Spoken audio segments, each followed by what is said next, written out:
Jeremy here from Scooter Magazine at Scooteria, Sydney's premier Vespa dealership, for scooter hints and tips with scootersales.com.au. 50cc scooters, is there a place for them? Generally in the Australian tradition, we want something bigger.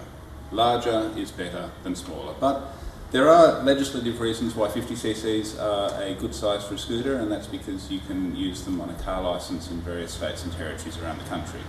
Not in New South Wales or Victoria or Tasmania, but the rest of the country is pretty much open slather for 50cc scooters on the car licence. Now, they have been speed limited and power restricted so that they will not go faster than 50 kilometres an hour. So with traffic speed heading up to 60, 70, 80 in places, what point is there in having a 50cc scooter? Well, there are some that I can think of. So, why buy a 50cc scooter?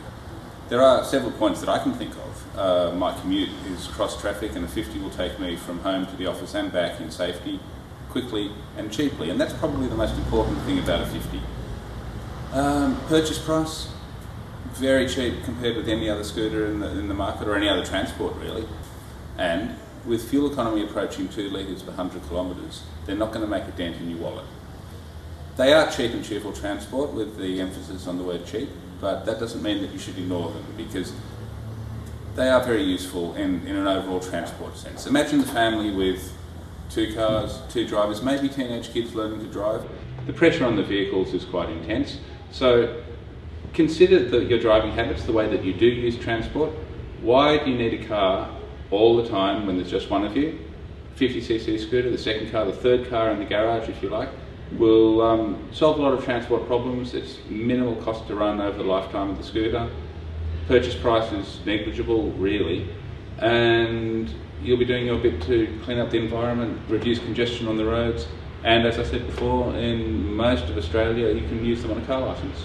So 50s is certainly worth considering, though there is one caveat with that, and as I mentioned before again, they are speed restricted and power limited. It's very tempted to de-restrict them to get the full benefit of the bike that the manufacturer designed, and in some cases a 50cc will run at 75, 80 kilometres an hour quite happily.